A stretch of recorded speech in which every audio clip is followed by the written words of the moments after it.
राजस्थान में Congress pre test में पास हो गई है। जी हाँ, जिस तरीके का रिजल्ट राजस्थान के उपचुनाव में देखने को मिला, उसके बाद में एक साफ संदेश सरकार को चला गया है और उनके कांग्रेस के विरोधियों को चला गया है कि कांग्रेस अभी भी राजस्थान में मजबूत है, एकजुटता है और जो संगठन और जो तमाम जो ग्राउंड स्तर पर कांग्रेस की मजबूती है वो अभी भी बनी हुई है। क्योंकि 2023 के चुनाव के बाद लग रहा था कि कांग्रेस लगातार बिखरती जा रही है, आपसी गुटबाजी और भीतरखाने में जो टकराव है वो कहीं ना कहीं बढ़ रहा है। लेकिन जिस तरीके के पिछले कुछ दिनों में समीकरण बने, एक मंच पर अशोक गहलोत, पूर्व डिप्टी सीएम सचिन पायलट एक मंच पर आए, डोटासरा और डिप्टी सीएम सचिन पायलट, पूर्व डिप्टी सीएम सचिन पायलट के बाद जिस तरीके का टकराव था वो भी कहीं न कहीं कम होता दिखा, जिसका ही रिजल्ट है हमने अंता में देखा।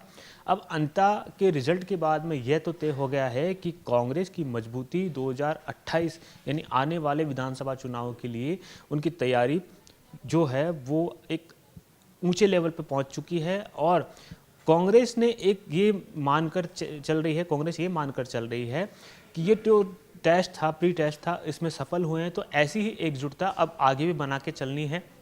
वहीं बीजेपी के लिए सबसे बड़ा सबक ये है कि किस तरीके से एक स्थानीय उम्मीदवार पर उन्होंने उम्मीद तो जताई कि ये जीत सकता है, सरल स्वभाव या फिर जनता के बीच उनकी अच्छी पकड़, ऐसा माना जा रहा था। मोरपाल सुमन का ऐसा मामला था।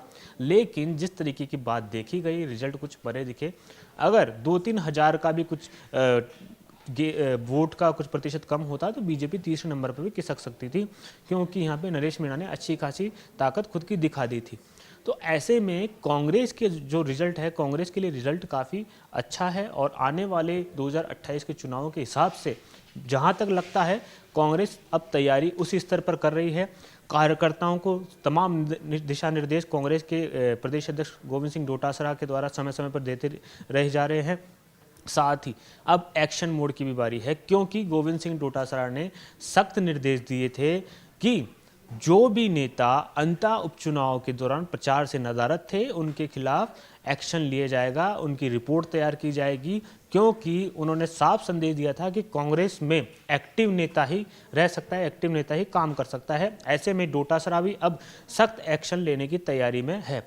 वहीं दूसरी ओर उस पूरे चुनाव में देखा गया, अशोक चांदना ने जो भूमिका निभाई उसको कहीं ना कहीं मान के चल रहे हैं कि एक कांग्रेस का एक टाइगर निकल के आया है, वो है अशोक चांदना। और उस टाइगर की भूमिका के चलते ही आज अंता उपचुनाव कांग्रेस ने जीत लिया और वो जीत का जो पूरा श्रेय है वो कहीं ना कहीं अशोक चांदना को भी जाता है। वो बात खुद गोविंद सिंह डोटासरा भी कह चुके हैं। ऐसे में अशोक चांदना और गोविंद सिंह डोटासरा, मेरा ये मानना है कि अशोक चांदना की भूमिका आने वाले समय में कुछ बड़ी होने वाली है कांग्रेस में।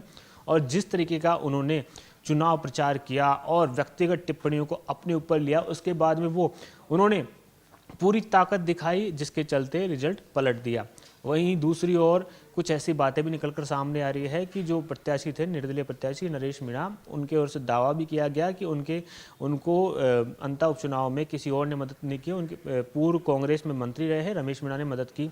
ऐसे में कांग्रेस के अंदर कुछ एक जगह पर जो गुटबाजी थी उसकी भी खबरें सामने आई है और उसको भी कहीं ना कहीं आलाकमान या फिर प्रदेश नेतृत्व पूरी निगरानी रख रहा है। और खुद टीकाराम जूली ने इस पर संज्ञान लेते हुए कहा कि हम जल्द ही इस पर एक रिपोर्ट मंगाएंगे, उसके बाद में जांच करेंगे कि आखिर मामला क्या है और क्यों ये बयान दिया गया है।